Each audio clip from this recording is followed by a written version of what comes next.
Hey, fellow superhero cinephiles. Did you know that almost 30% of adults say they haven't read a book in the past year? The primary reason why is a lack of time. Well, Audible's here to help with the gift of found time. Thanks to Audible, you can listen to audiobooks like Marvel Comics, The Untold Story, or Slugfest, inside the epic 50-year battle between Marvel and DC. Read up on the history of superheroes in comics and movies with Grant Morrison's Super Gods. You can also check out Vanguard, my original superhero novel series, or try The Vril Agenda or The Adventures of Fortune McCall, both of which were written by our dearly departed host emeritus, Derek Ferguson.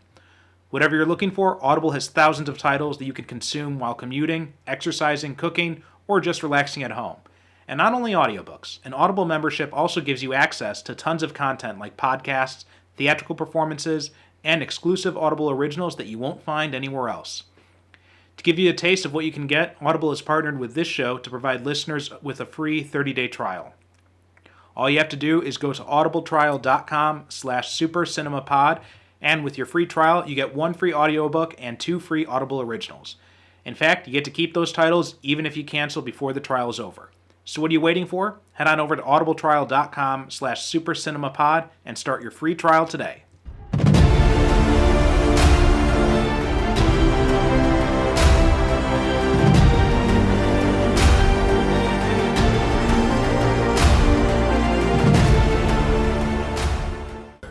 Where's the Joker? Who knows? Making ha-ha with Harley Quinn. I don't know, honest. I never went back after he muscled in. I don't want nothing to do with that clown. That's enough. I think you got your answer.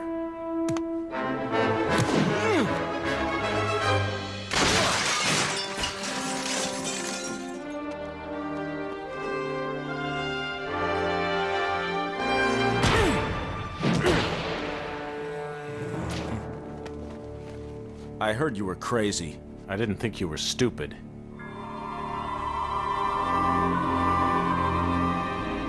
Bruce Wayne. You peaked. I won't have vigilantism in my town. You'll be rid of me. As soon as I find the Joker. That may not be soon enough.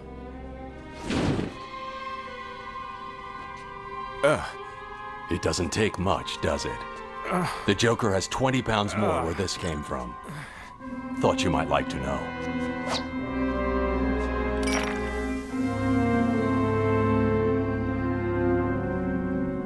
Welcome to the Superhero Cinephiles podcast. I am your host, Perry Constantine, and I'm here today with another new guest host, a longtime fan of the show, longtime listener, and that's Mike Blanchard. Mike, how you doing today?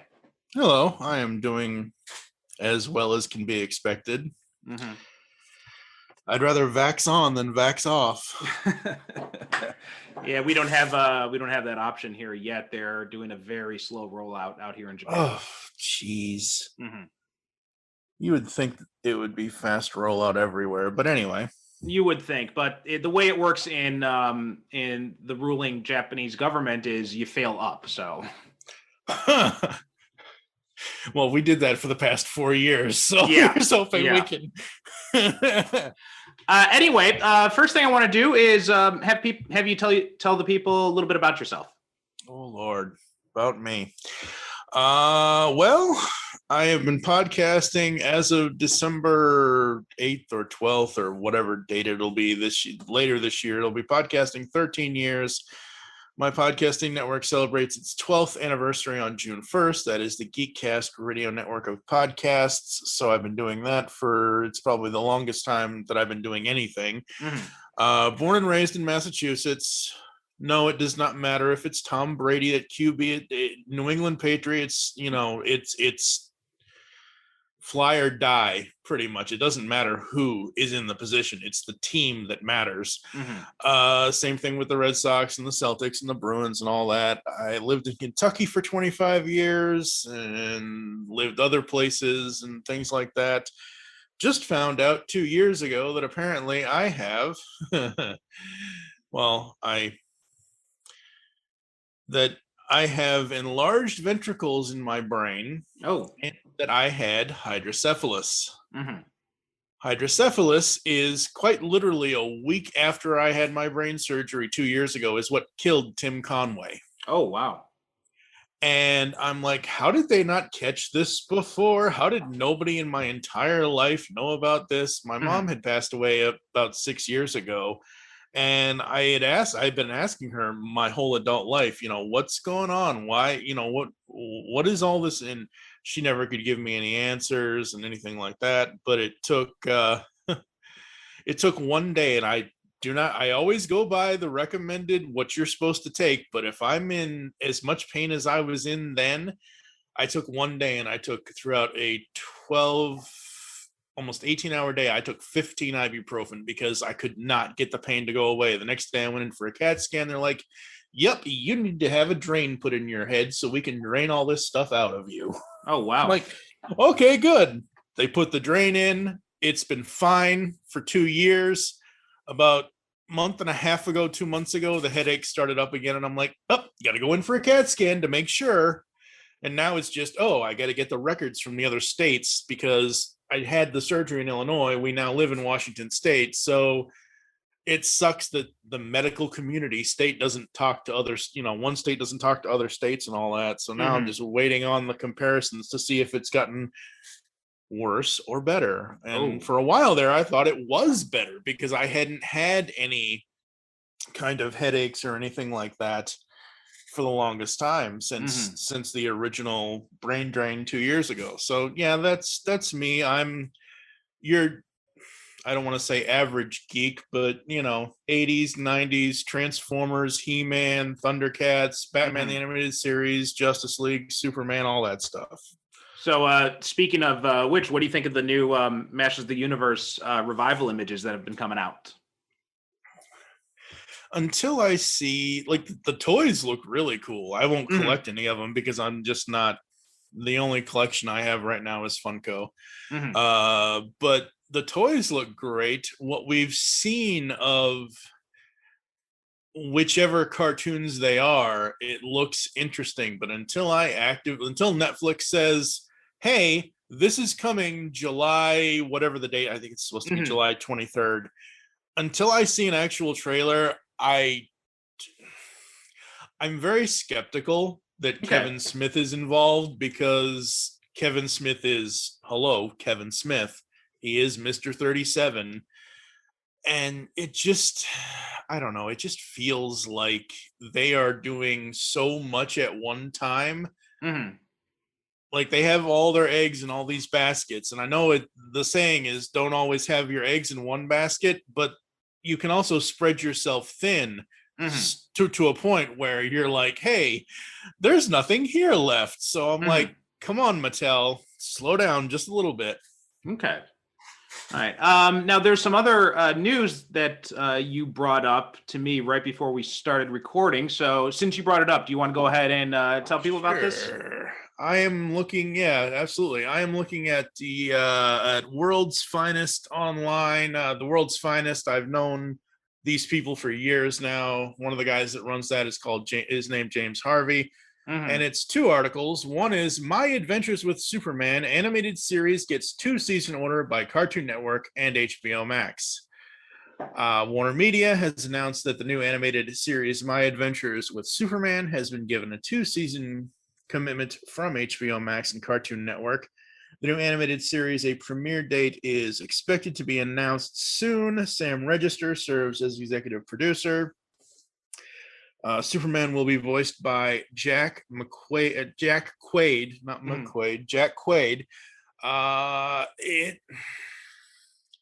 It looks like it's gonna be a fun thing for your kids to get into, for people that were like when Superman the Animated Series came out when did that come out? 97, 90, no, 96. Yeah, 96. mid-90s. It was 1996 with Superman the Animated. I was 16 at the time, and I wasn't really paying any attention to it, but I was 12 when BTAS came out, and I was like, ooh, what's this?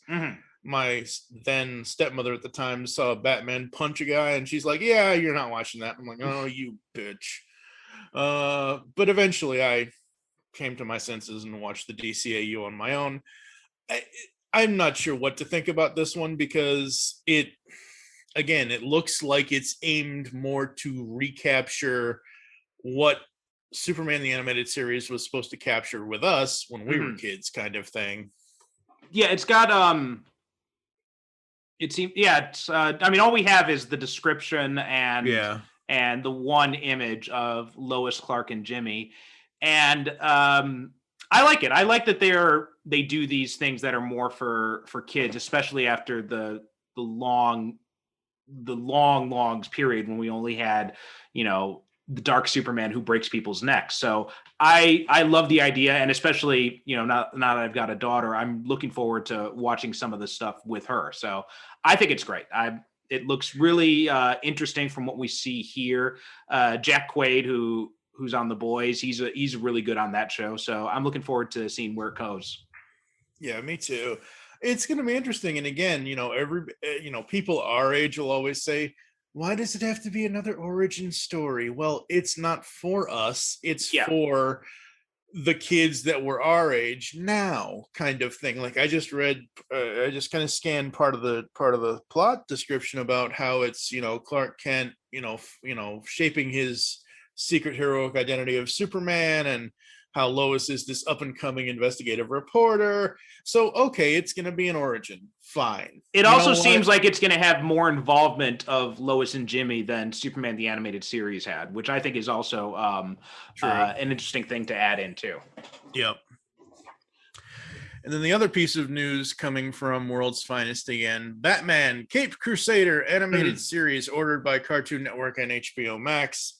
The biggest news coming out of this is Bruce Timm returns along with Matt Reeves and Mr. Felicity himself, the exploding Mission Impossible bomb maker, J.J. Abrams. The whole Bruce Timm's involvement after the Killing Joke, that's the one that makes me a little bit nervous, actually. Just because I don't know what he was thinking with that, and I just hope Batgirl's not in it because he's got some weird obsession with Batman and Batgirl. Yeah. I know everyone is all up in arms about JJ because everybody's like, oh my God, he ruined Star Trek. Oh my God, he ruined Star Wars. Oh my God, he's gonna. Again, this isn't for us. I mean, this could be for us. I don't know. I don't see an actual. See, the thing about Batman Caped Crusader, when I was doing research on this before we started the record, the first thing that popped up was a 1988 video game.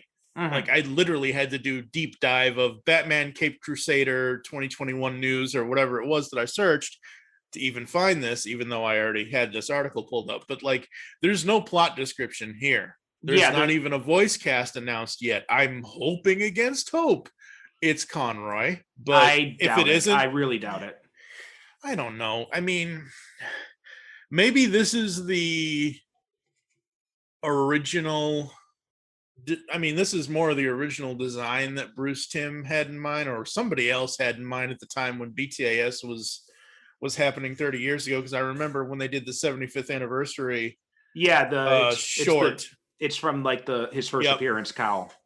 Yeah, and I think that looks cool. I think that looks great. I think it's interesting. I think it's going to be fun. I don't know. Again, until I see a trailer or until I see an interview with whomever it is, whether it's Bruce Timm, whether it's Matt Reeves, whether it's J.J. Abrams, until I hear them talk about it and say what their vision of it is, I'm reserving judgment right now based on the information, based on the little poster that we have here.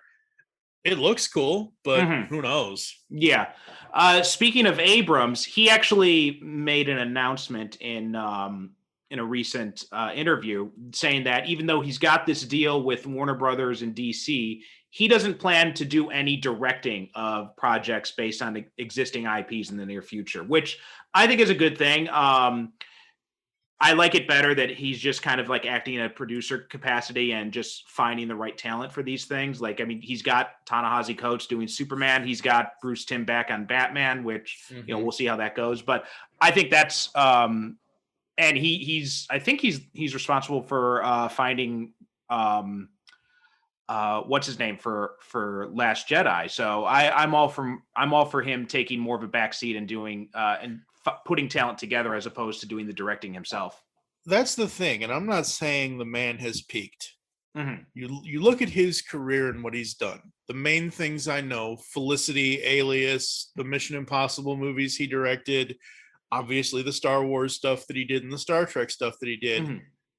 That's great because he got a chance to put his stamp, his ideas on whatever he wanted to either create or work on. Mhm. J.J. Abrams to me is kind of the same as Michael Bay. You need to have him as an executive producer, a kind of, hey, what do you think of this? Like, not really, I don't want to say a guiding hand because that just, you don't want to follow that. Mhm. But, it's one of those things where he's there, like you said, to either bring talent together or he's there in case you need him and he gets his executive producer or whatever credit you need to, that's kind of like the whole Marvel model now of showrunner Right. becoming head writer thing.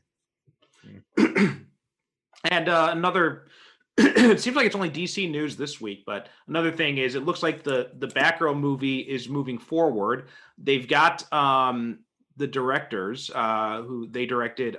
It's I hope I pronounced this correctly. Adil El Arbi and Bilal Fallah, who directed Bad Boys for Life, which I haven't seen, but and then that could be good. I and have it, seen and Bad it's Boys for Life. but what I'm more interested in is it's written by Christina Hodson. She wrote the Birds of Prey movie, and she wrote the upcoming Flash movie. So Right. I mean, I enjoyed Birds of Prey for what it was, even though I don't think Yeah. it should have been called Birds of Prey, but it was a fun movie nonetheless. So yeah, I'm looking forward to seeing where they go with this. Yeah, I did see, actually, Bad Boys for Life was the final film I saw in theaters. And I used to be a huge theater buff from the time I could go to theaters on my own when I was 14, 15 years old, up until about 2 or 3 years ago. Always loved seeing, like, regardless of how bad the movies may be, I'm a Transformers fan. I've seen at least the first 4 in theaters. Fast and the Furious, same thing. And I know that kind of ties into the late great man that was your co-host, Mr. Derek Ferguson.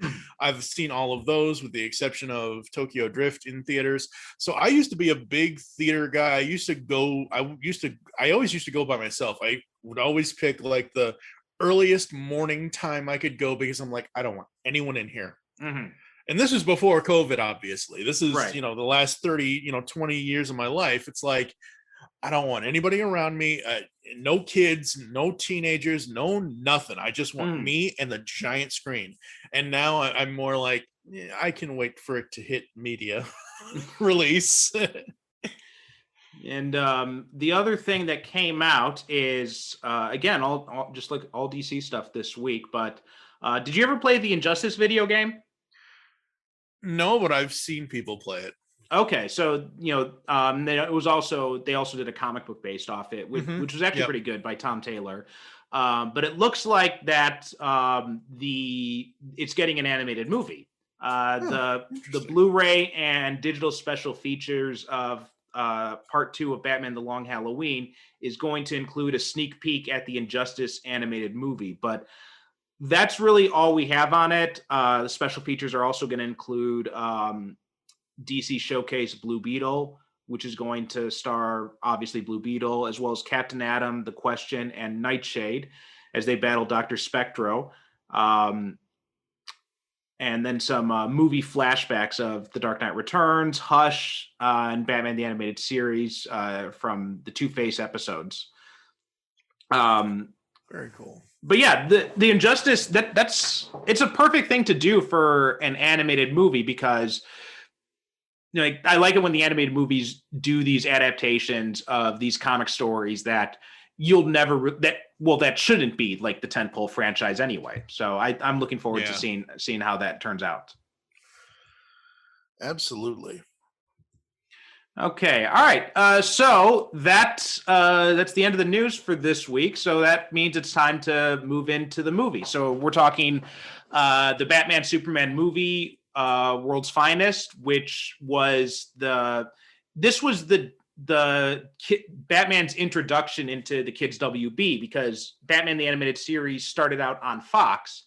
Yep. And while it was on Fox, they had a lot of issues dealing with like the Fox censors and all sorts of things like that. Like I remember one example, Bruce Timm and Paul Dini said in an interview, was they had always wanted to do Firefly, but Fox would not let them use Firefly for whatever reason. Like the censors just said no. I don't know why, but and then when they had done Superman on Kids WB, and so then they were able to move Batman over and have him join Superman. So they had done an hour-long block, which was, you know, the Batman Superman adventures, and like one episode of Batman, one episode of Superman. And I think Superman had already done one season on the Kids WB by this point, and this was a 3-part episode originally aired. It was part of Superman season 2, and it featured Batman in his new Kids WB redesign, and also the Joker and Harley Quinn, but all the same voice actors. So it still had Kevin Conroy as Batman and Mark Hamill as the Joker. And and I wanted to, because number one, I listened to, let's see, the tribute you did to Derek. Mm-hmm. I listened to the episode with you and Tom DJ. And I wanted to listen to the new format that you have kind of going forward to make sure I was on the same page and to make sure things. So I listened to yours, and is it Adam? Yeah. I'm sorry. Okay. I listened to that episode and I'm like, okay, I kind of get the gist of where they're going with this. This is interesting. This is good. We go from the bad Justice League, no matter what cut you're watching, to the good one. Go ahead. I was just going to say, so I know you came to the DCAU later in life. Me, I was watching this stuff as it was airing, like, because Batman Returns came out in '92, and I was like at the perfect age for that. I was like 8 or 9 years old at the time, and so I was Batman everything at that point. And Batman the Animated Series came out right after that. Like, I think it was Batman Returns came out the summer, and then I think the animated series came out in the following fall. And October 5th, 1992. Yeah, so it was just like that and X-Men like defined my elementary school life, plus Power Rangers too, but mostly. Yeah, absolutely. Yeah, I'm right there with you. I just kind of fell off in the middle, like when I went 15, 16, 17. But I'm right there with you. And then the interesting story for me is that even though I fell off of it for a while, I came back in 99 just after I graduated high school. That's a long story. I was held back a year because of health and whatever. So I had seen Batman Beyond, and I'm like, wait a minute, what is this? Why is Batman old? What's going? I was so shocked because I hadn't seen Superman. I hadn't really finished Batman the Animated Series at that time. Then from that point forward to now, from 1999 to now, it's like, oh, this is what they're doing. I watched Justice League as it aired, when you could actually catch an airing of it, because Cartoon Network doesn't like to air anything unless it's Adventures of Gumball or Adventure Time or Rick and whatever. So I had kind of been up with it, but I wasn't I really had to catch up with it. And I was like, oh, interesting. And I never saw this as it aired, but I knew about it. And once the DVDs hit, once the Superman animated series, the original standard DVDs, because now it's in high def on HBO Max, or whatever you want to call it, I was like, oh, interesting. And then I saw news of, this was a while ago, obviously, oh, we're going to do a straight to DVD release, and we're going to compile the whole thing into one thing. And I'm like, ooh, that could be interesting. And that's the version that I like watching. It's not that I have anything against the individual episodes. I love the opening and closing credits of the animated series. However, I just feel that the movie, because it's so easy to see where they cut it for the episodes, putting it together for the movie was so seamless, and it's like, oh, I know where part 1 and part 2 break. Mm-hmm. I would have to go back through it again to be able to sit there and tell you where part 2 and part 3 break, because I don't remember. Mm-hmm. Mm-hmm. Yeah, it's I watched it because it's on HBO Max just as part of the individual episode format, and but because it's got the autoplay next, it's like there's no real break in the action. So it's really well put together. It flows very well from one episode to the next, and you can see it was really written as like one long movie, and then they just found good spots to divide it up. Now, some of the things about this. Now, it's interesting for me because I love the animated Batman. That's like the distillation of who Batman is. It's like the perfect distillation of who Batman is. Less so on the animated Superman, the DCAU Superman, because this Superman takes a lot of cues from John Byrne's reboot, which I did not like. I don't like the idea of Clark Kent and Superman having almost no differentiation in their personalities. I didn't like that Superman's much more depowered and all that kind of stuff. Like those are things that I don't like about it. And I always felt that the John Byrne Superman, right, his Clark Kent was a football star, and now he's like an ace reporter, and he's got like his life is too perfect, I think. And I know a lot of people say that they found him more relatable, but I actually found him less relatable because, he's Superman and he's also Clark Kent and he's a football star and all this great stuff.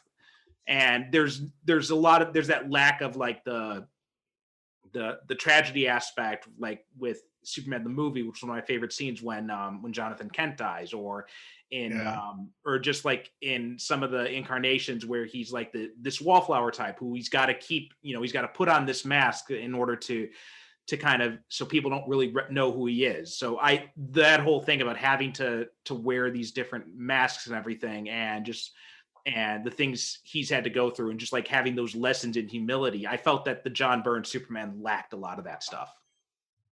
Okay, I'll be perfectly honest with you. 1996, I was not reading comics at all. I remember from 92 to 99, I read maybe 4 comics, and those 4 comics were because of watching Spider-Man the animated series over on Fox. So I knew nothing of Byrne's run. So going into this, it was same here. I was the same way because I didn't start reading comics until probably about the late 90s, and it wasn't until a few years after that I'd actually started getting into Superman really big. But so I'm with you there. Like I wasn't reading comics at the time, but looking back on it now, those are the problems I see with this Superman. Yeah. I think what they did with Superman was probably better than, even though they were taking cues from Byrne and they were, homaging certain things. Some of the stories in Superman the animated series are so well done. Oh yeah, absolutely. This aside, I mean, this to me, like, I can sit here and literally, so when I watched this as of this recording the night before we recorded. I'm one of those people that I'm an audiophile. If I'm doing something for a podcast, whether it's my own stuff or somebody else's stuff, I will sit there and record the audio for the entire thing, and then I will cut through and find my favorite lines or what I think. I basically have 33 clips plus the full audio of this entire thing now, and it's like I can sit there and go through and say what they're saying as I know this thing so well. It's like, are you sure you don't want to see this, mister? You'll plots. It's not exactly what she says, but she does say you'll plots. So it's like this and Transformers the movie, I have committed to memory. Like snap out of it, Kent.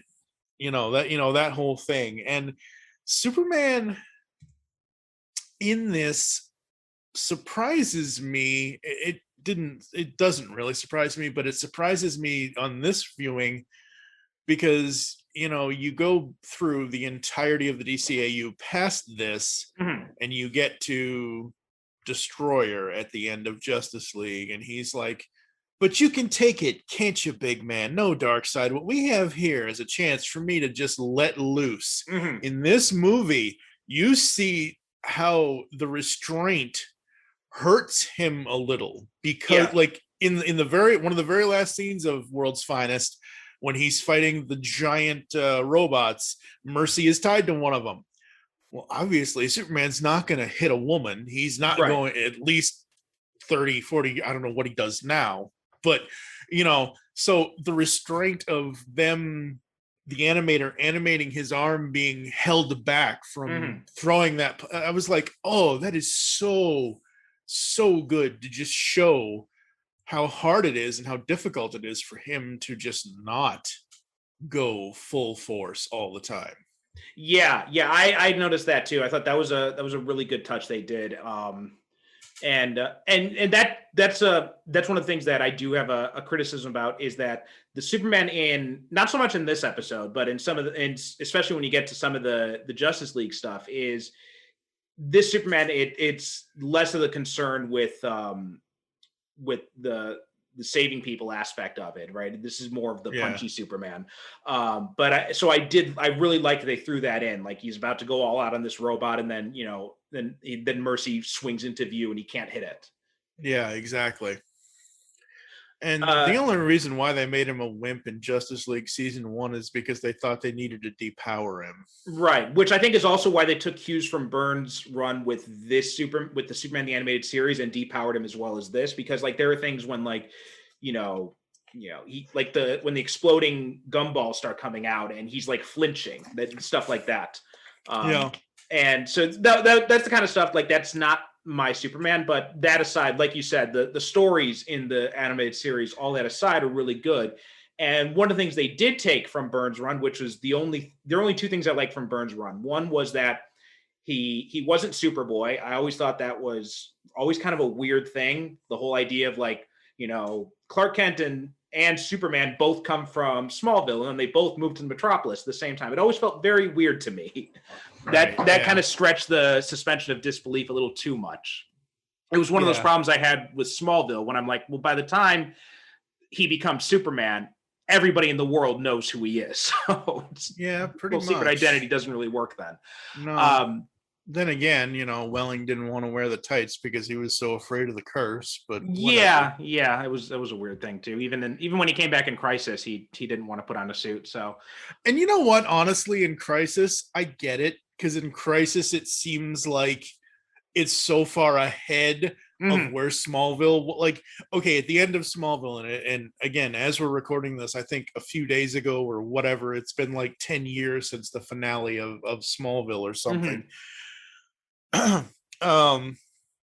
He put on the shirt, at least. I don't know what else he had on underneath, but in that closing scene when the Williams, that was actually CGI'd onto him.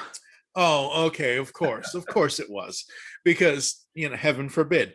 But still, regardless of how it was done, regardless of what Welling felt about it, us as Superman fans watching that final scene and hearing that music, hearing the Williams music and seeing the shirt rip and whatever, and you flash forward to Crisis in the CW stuff, to me it's like a decade or two has passed. He's like, oh, Lex, the president, like, really? What's he doing? So I'm okay with him in Crisis not.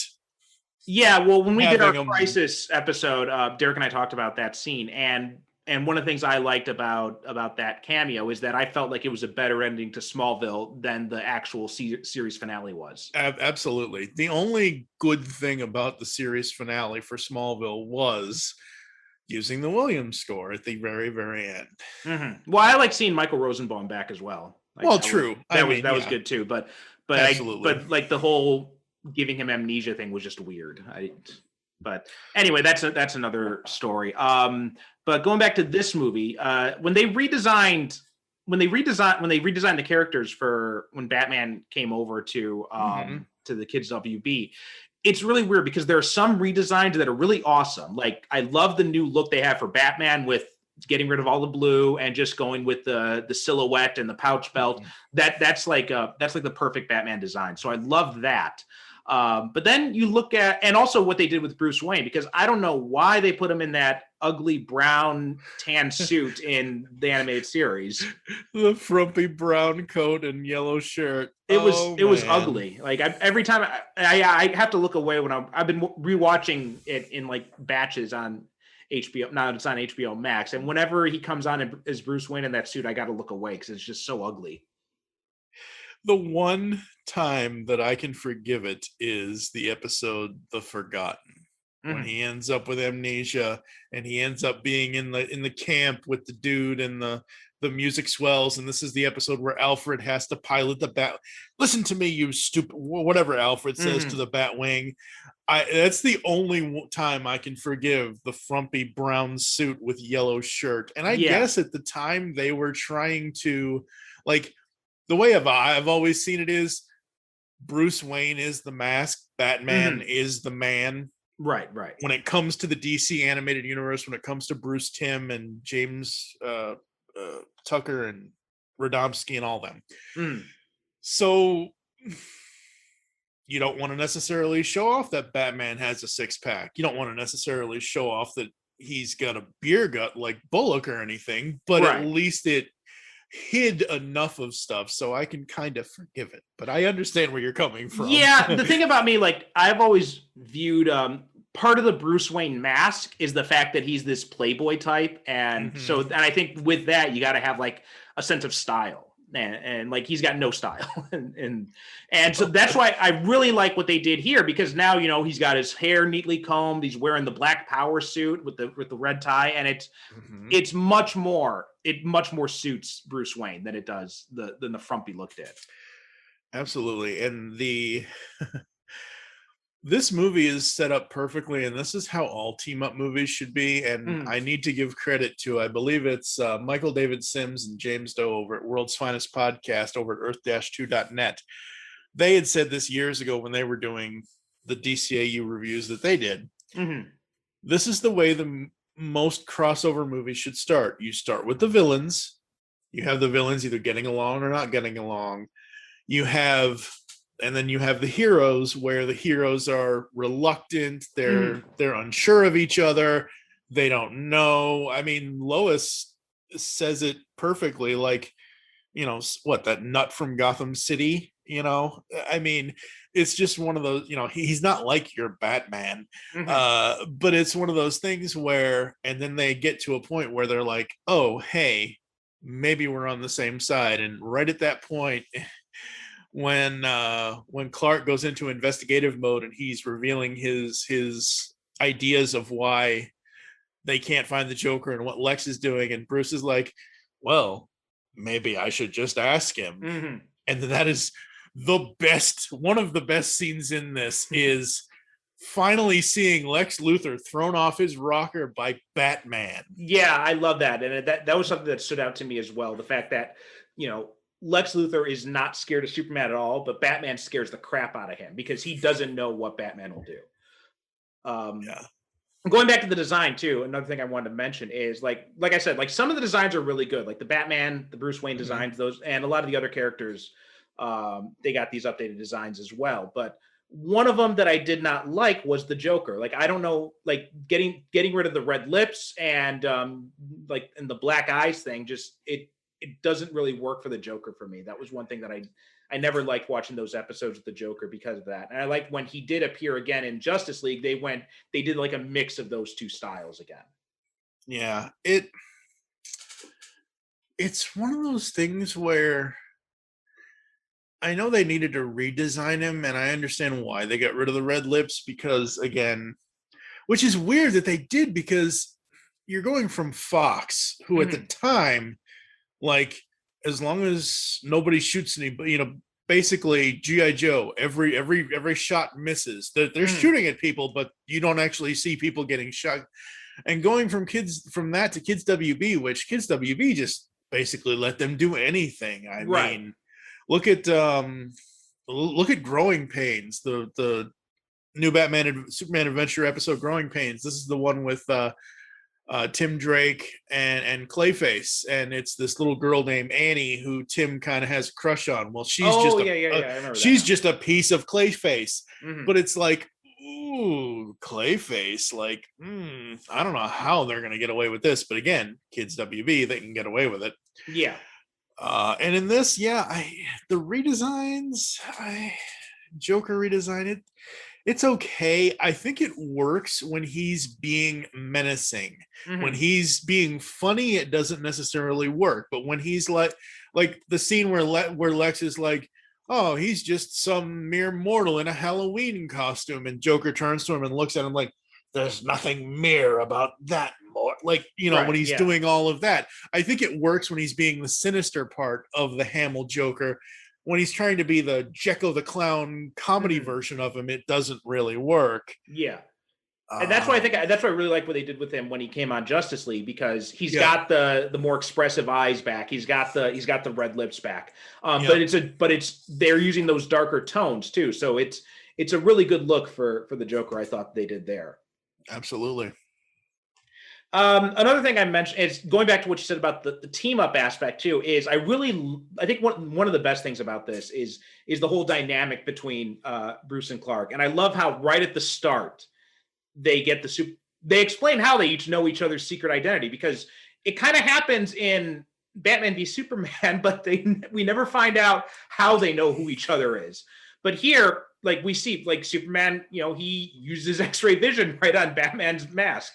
You peaked. Yeah, and then and in true Batman form, he slips a tracker on him and follows him back. Like, I love that was the ending of the first part, and that's such a perfect such a perfect ending where he uses his vision to look across the city and he sees Batman there with binoculars and just gives him the thumbs up.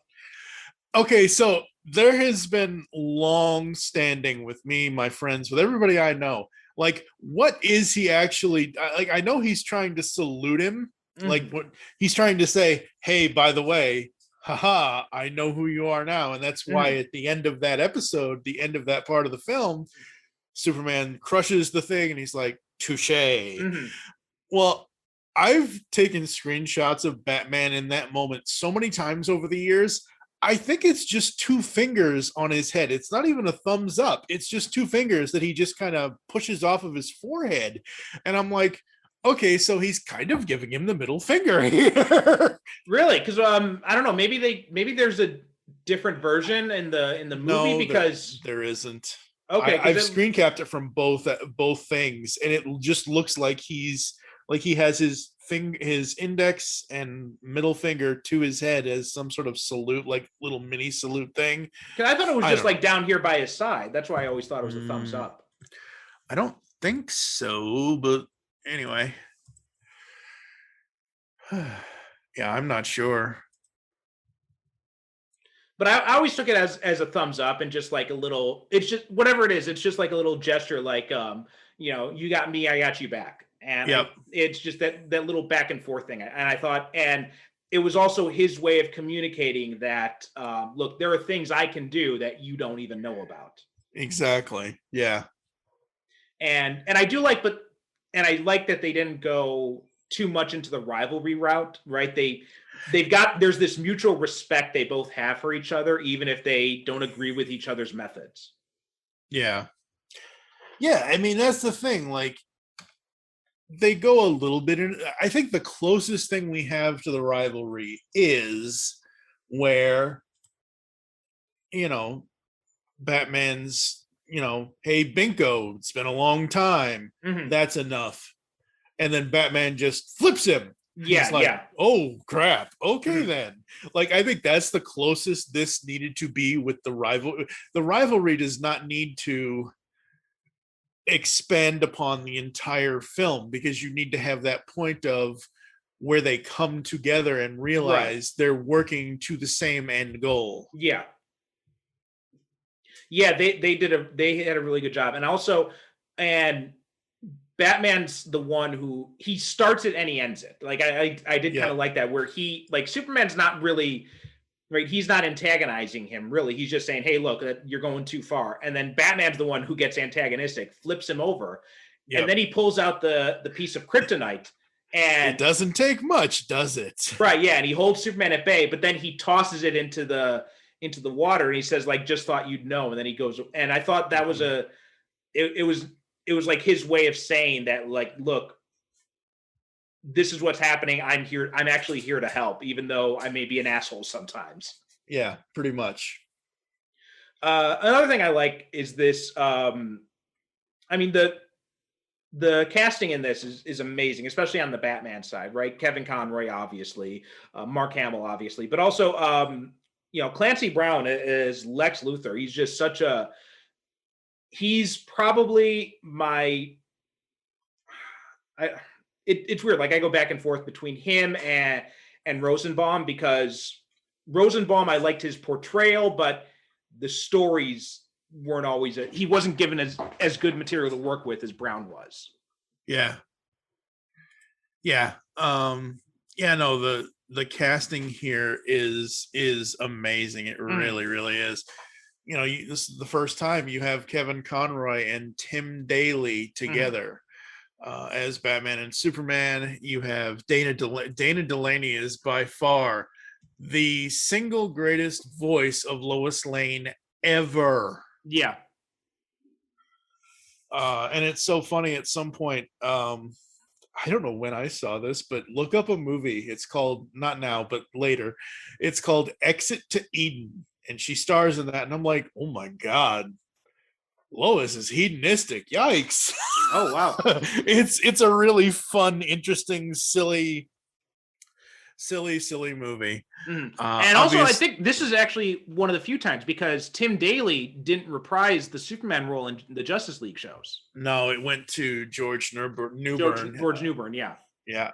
And the funny thing about that is that before he was the voice of Superman, there was only one role I knew him from. He was one of the kids, not the kids, but he was the boyfriend of Elizabeth Shue in Adventures in Babysitting. Oh, okay. And I'm checking out a few other ones, because I know they did those 2 Superman Batman animated movies based on the comic book.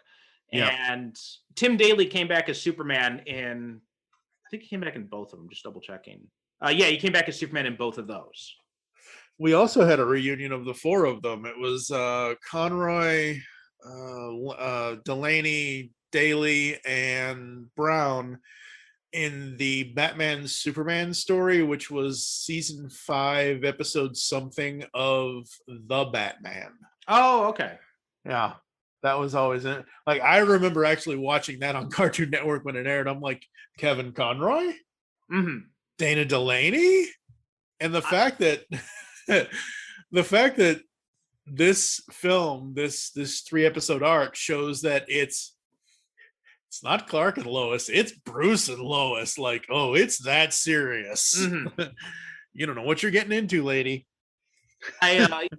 In that, because I've only seen a few episodes of the Batman. I haven't seen that one, Yeah, season 5 of is it The Batman, or I think it is season 5 of The Batman was the team up season. Yeah. So it was after their big epic that they did in season 3 and season 4, because by season 3, season 4 of that show, they added in Robin and Batgirl and did other things, and season 4 was their big arc thing. By season 5, they were doing team up episodes. Right. Yeah. Kevin Conroy was that? Who did he play? I'm just looking at the cast list. I don't see. I thought he was. I could have sworn. No, it's Newbern is in it. He's playing Superman. That's right. It's just the Superman cast that returns. Okay. Yeah. Sorry. Okay. Yeah. So I'll have to check that out then, because seeing those 3 come back then. Yeah. I got that confused with Batman of Zur-En-Arrh from Brave and the Bold. That's where Conroy comes back. Oh, I see. Okay. Yeah. So this movie, this 3-part thing, it's so fun, and it's got everything for every Bat or Superman fan that you could really want, really. And sadly, the sad thing is most of the voice cast isn't with us anymore. Most of the, like, Commissioner Gordon, Bob Hastings, Robert Costanzo, Detective Harvey Bullock, I think both of them have passed. Oh, since really? This. Oh, okay. I think so. Yes, I'm pretty sure Hastings died, because I remember seeing that news years ago. Yeah. So, but it's one of those things where the cast is just so well done. Mm-hmm. Another thing I really like, there are two scenes that really jumped out to me this last time. One of them is when Lex and Joker are having the meeting, and in the background you've got Harley Quinn and Mercy just going at it. I love that scene. Mm-hmm. That scene is by far the best sidekick scene in anything, because, and it's the way it's done, because you have Joker and Lex talking, you have the music, and then, because I listened to it as I was watching it, and I listened to it after with just listening to the audio without looking at the visual. And I could hear each of them through in stereo through my headphones, and I'm like, hey, they're on the other side of the room, or you know, that is that, and what they did in Batman Beyond's episode The Shriek, the sound design episode, where they won the award for that. That is some of the best sound design in animation that has ever happened.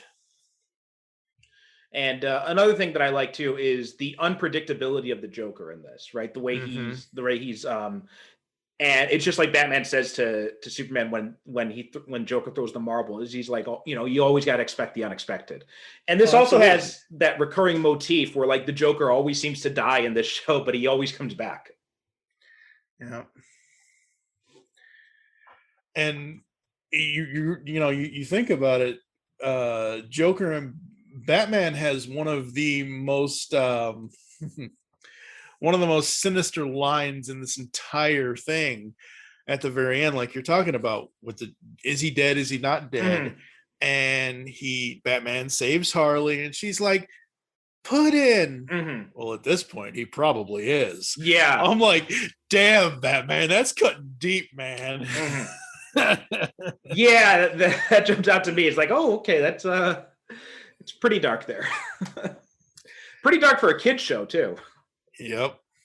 And again, I don't even think, even though we were kids at the time or teenagers or whatever you want to say, these creators were not making a show for kids. They were making a show for, it's the same thing with all the 80s cartoons. G.I. Joe, that's not for Transformers. It's not, I mean, we were kids then. We watched it, fine.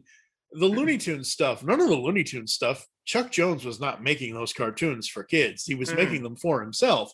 And that's, the same thing like with podcasting, with whatever, with writing. You do it for yourself. You hope it gets, noticed and praised and all of that. But like that's the thing. Back then, you didn't,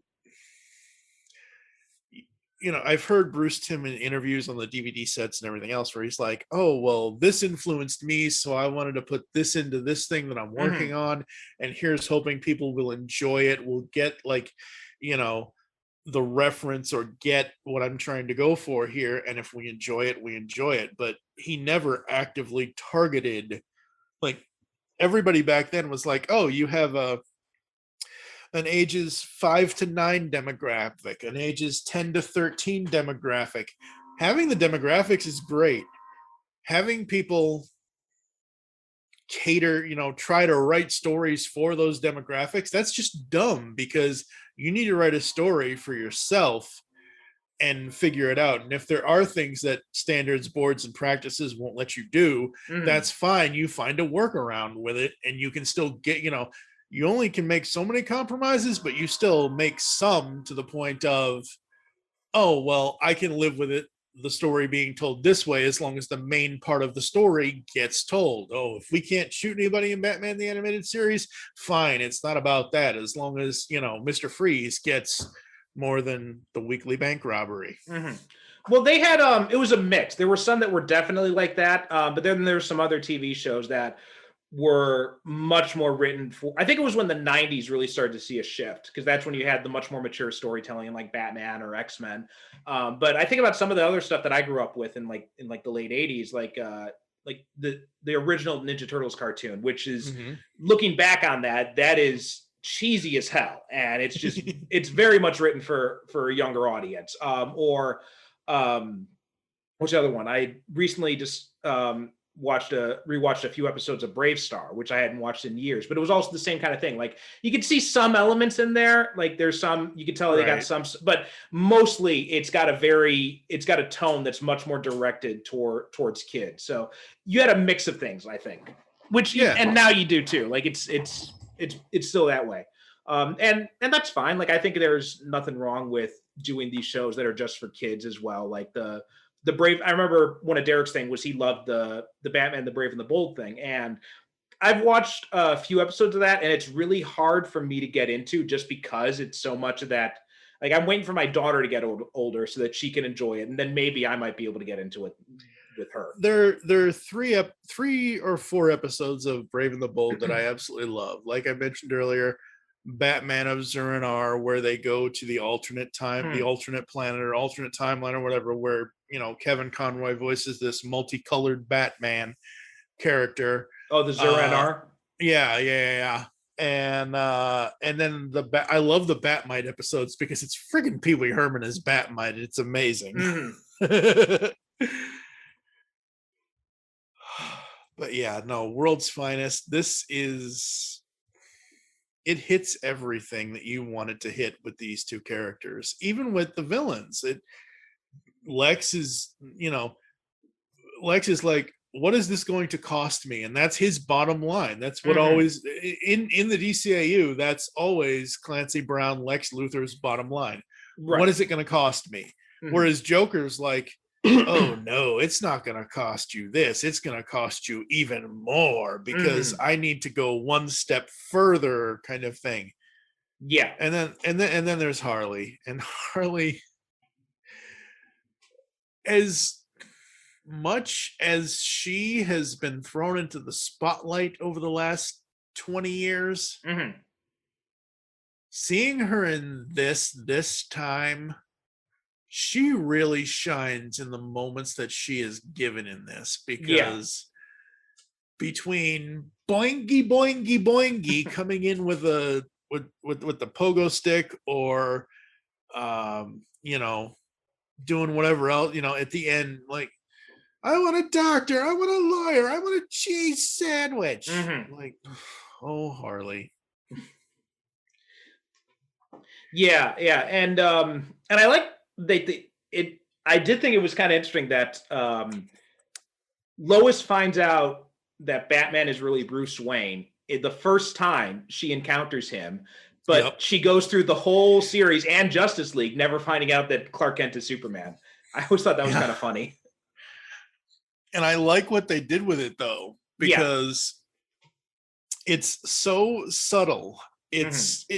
Because she's in danger. Batman's in there trying to rescue her, trying to save her, and I'm going to call it a printing press, but it wasn't a printing press. It looked like a printing press, but his cape gets caught in some of the machinery and his mask gets pulled off. And she's like, Bruce Wayne, you're Batman. When were you going to tell me? The honeymoon? And he was never going to tell her. Yeah. No matter how far, if there was an alternate version of this thing and they let that relationship go, he would have never, ever told her.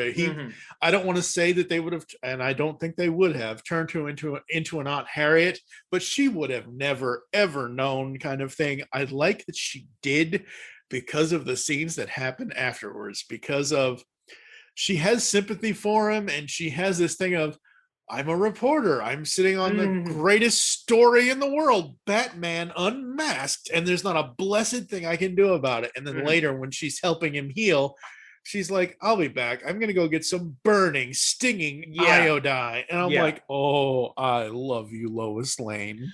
There's also that great moment when Superman comes in and Batman says, it's ironic. She likes Bruce Wayne and she likes Superman, but it's the other two guys she's not too crazy about. And Superman says, well, it's too bad we can't just mix and match. Mix and match. Yep.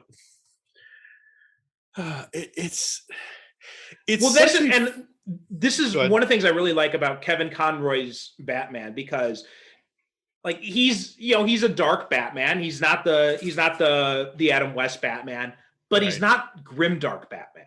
Right. He's still got this personality. He's still got these moments of levity. And I really like that they have that side of his personality here. Yeah, and it's not. It's throughout the entire. Yes, it isn't here, and it is in parts of the animated series once it became the New Adventures.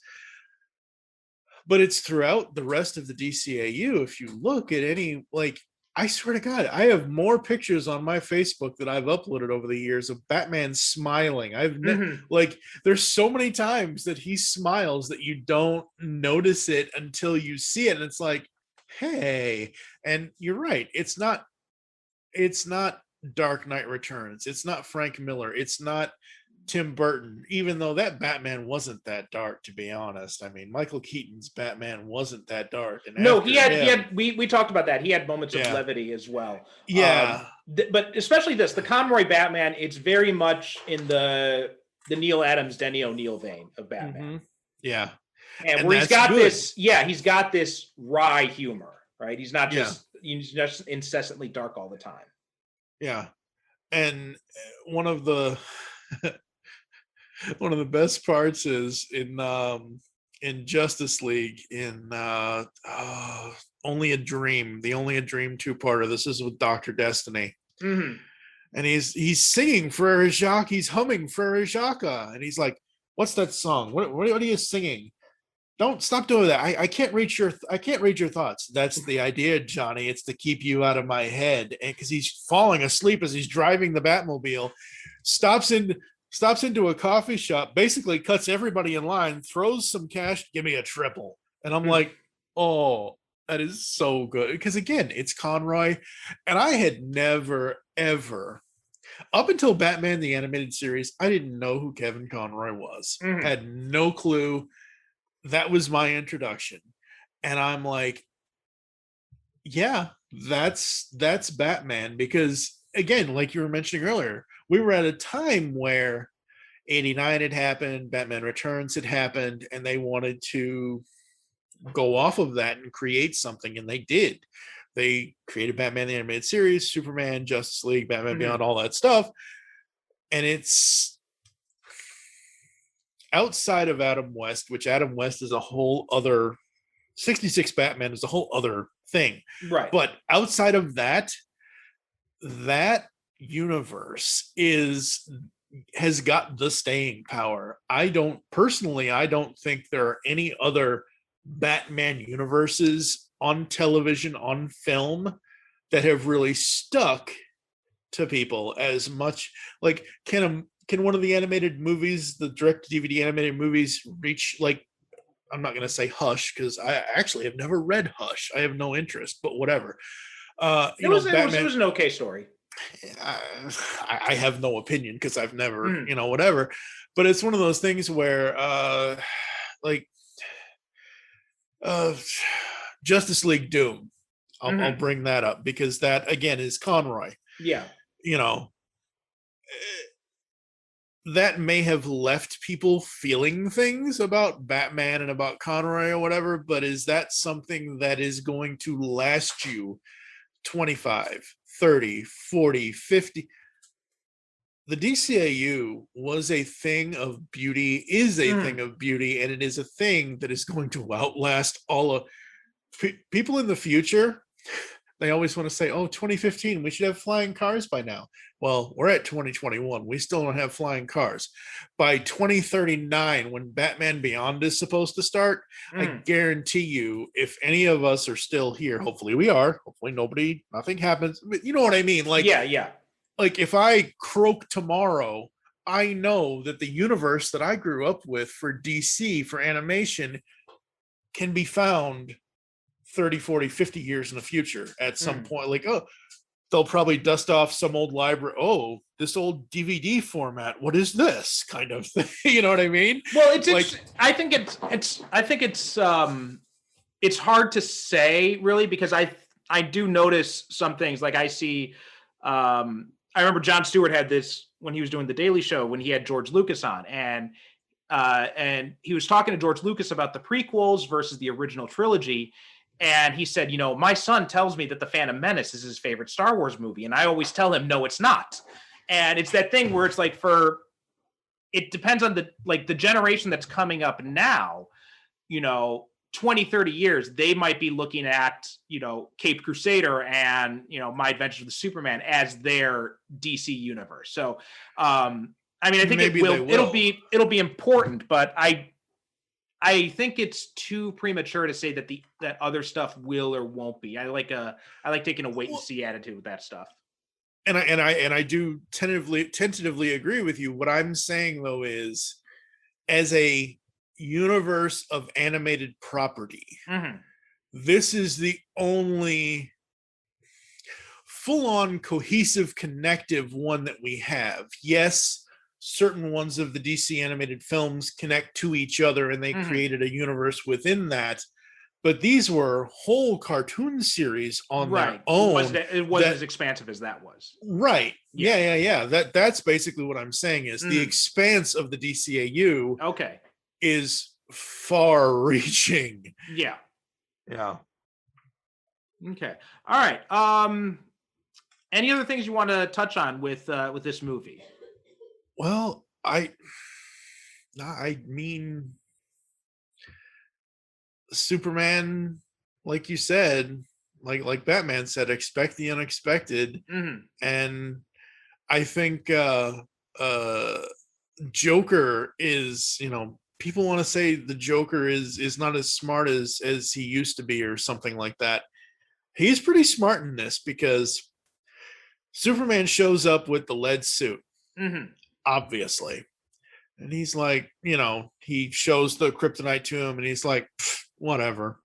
Joker walks away. Superman lowers his guard because he's going to get Lois.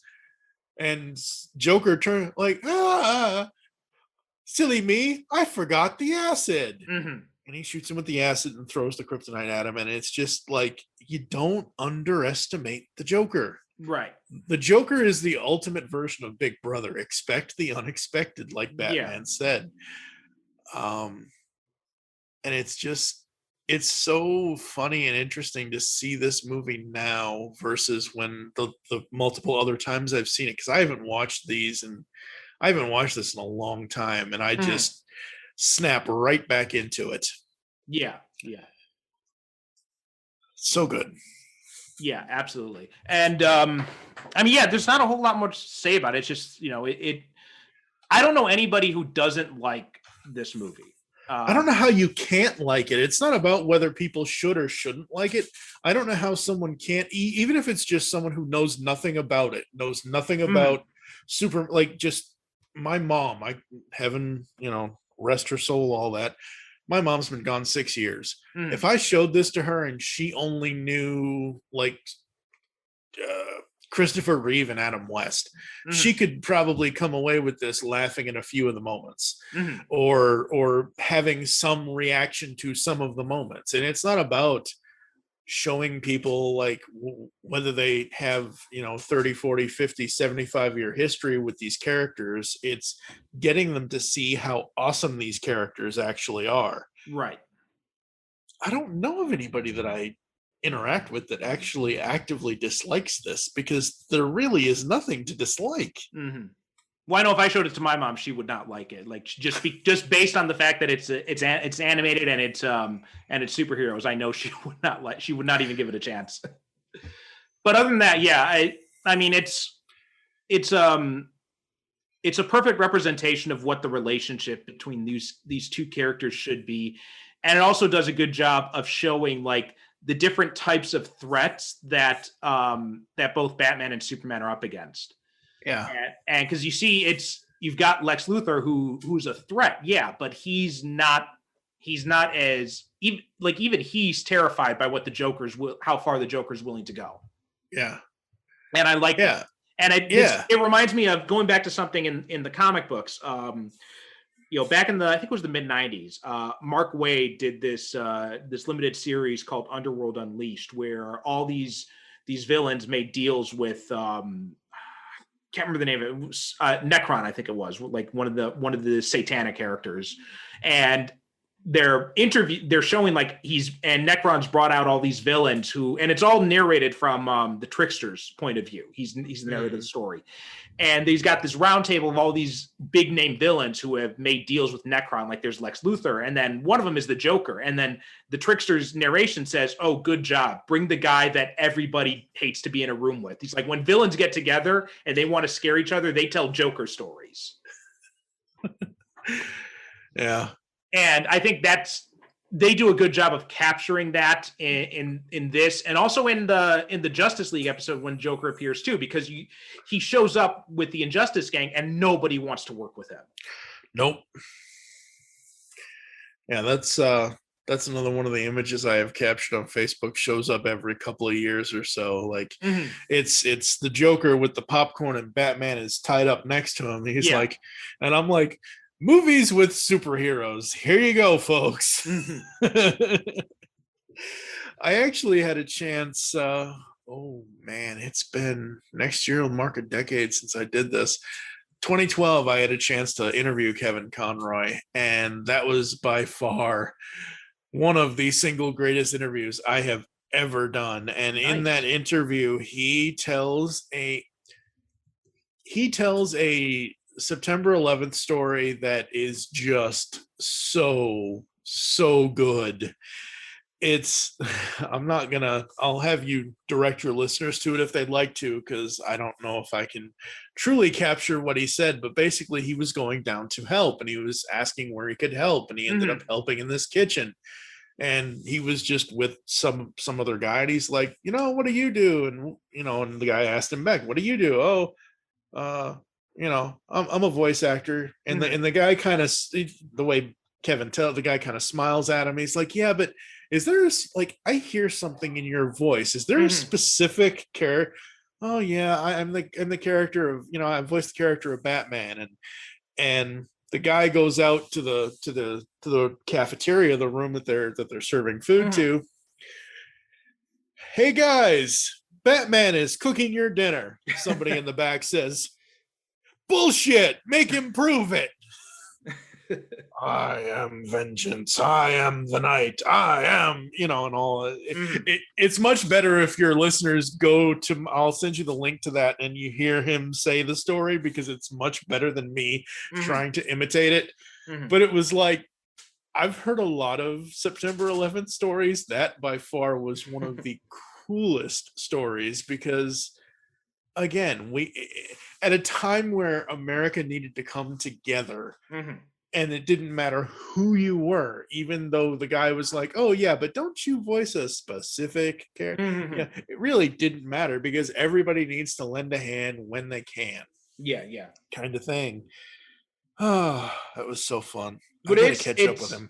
It's kind of funny when you think about Conroy, because I've been re-listening to old episodes to prepare compilation stuff of Derek and some of the great things he said in the show over the years. And I was just re-listening to the Crisis episode, and he talked, and in that we were talking about Kevin Conroy when he appeared on as Batman, and how jarring it was to hear that voice coming out of that face, because you do not associate them together. But I had a feeling you were going to bring this up, because again, it's all things Kevin Conroy here inside Superhero Cinephiles. I remember him doing an interview about it and saying something like, I'm very happy I finally got to play him on screen. It's my face, it's my voice, it's Bruce Wayne, but it's not really the Bruce Wayne but again, it's not the Bruce Wayne and Batman he thought they were going to have him play at the same. I know everybody was like, oh my God, Batman is the Kingdom Come version or whatever. He's the evil Batman. And I'm like, it could be, sparkly Batman with vampire teeth. I don't care. It's Kevin Conroy in the role, finally, after how many years that he has portrayed it as a voice actor. That is amazing. Yeah. Did I ever expect Crisis? Was it? Yeah. Crisis on Infinite Earths. Yeah. Yeah. I was thinking of Earth X, but anyway, did I ever expect Kevin Conroy to suit up in a Batman suit and do flips and dips and all? No. Yeah. As long as he shows up and does the work and does the material, I'm fine. We have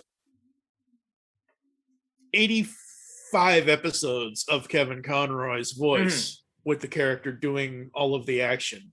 Plus, going beyond that, you got the video games, you've got the everything. You've got the other movies, the other animated movies he's done. Yep. So yeah, there's lots of stuff out him where he's been doing the act. No, I like the fact that we got to see him just as Bruce Wayne. I did like the different versions of Batman they kind of mix in, because you get some of Kingdom Come in there, you get some of Dark Knight Returns, you get some of Batman v Superman even.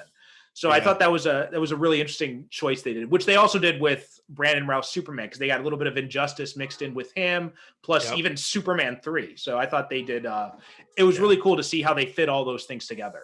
Yeah, it was so good, so good. Okay, so that about does it for now. Mike, where'd you like people to find you? I'm on social media. Twitter is at TFG1. So TFG, the number one Mike.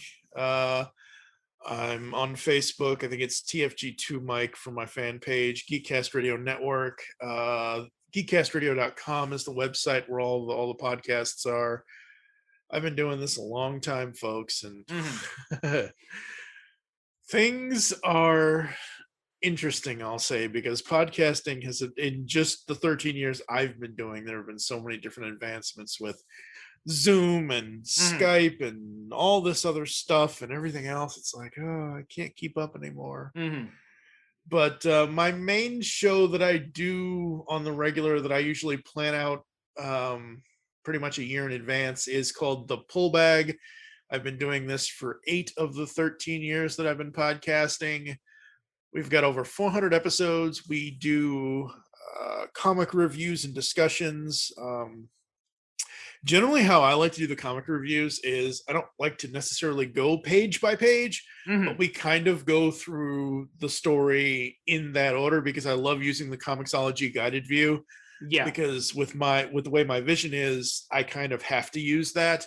I also have this thing on there called Origins, where now, it wasn't so much a couple of years ago, as of I think 2020, pretty much since last year, I have a 25 question format that I ask guests about how they got into or out of reading comics. Oh, okay.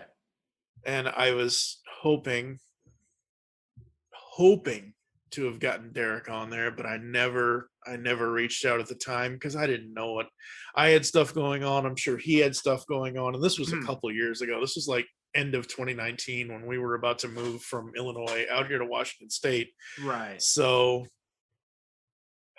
that man, he is so missed. Yeah. It's surreal now when I'm going back and listening to these old episodes, just knowing that he's not around anymore. For people who've listened to the end of the last episode, like I got a clip of him with his sign off. So we end every episode now with his sign off, both on the video and on the audio feed. That's very awesome. So yeah. Well, Mike, thanks so much for coming on. It was nice to finally get you on after talking about it for over a year or so now. Yep.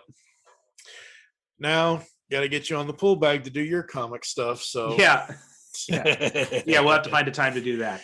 Yes, okay. Yes, we will. Okay, well, thanks so much for listening. Thanks so much for watching. SuperheroCinephiles.com is the website. Super Cinema Pod on Twitter and Instagram. And we've got the Superhero Cinephiles group on Facebook. Feel free to follow us on any one of those. Drop us some money through Patreon or PayPal or Buy Me a Coffee. All those links can be found on the SuperheroCinephiles.com website. And we'll be back soon with another guest and another movie. Don't know what yet. We're still working it out with them and trying to figure out what we're going to talk about, but we'll see what happens. Until then, I'm Perry Constantine, and as always, want to pay tribute to our, forever host emeritus, Derek Ferguson, who sadly passed away last month. Thanks so much for listening, and we will see you next time. You have been listening to the Superhero Cinephiles podcast. Follow us on Twitter and Instagram at Super Cinema Pod. Join our Facebook group by searching for Superhero Cinephiles, where you can interact with us and other superhero fans. If you'd like to support the show, you can become a regular supporter at Patreon or make a one-time donation through PayPal, both of which can be found at our website, superherocinephiles.com. If you buy or rent any movies through the Amazon links at our site, it helps support the show. Please be sure to rate and review us on Apple Podcasts or wherever you get your podcasts.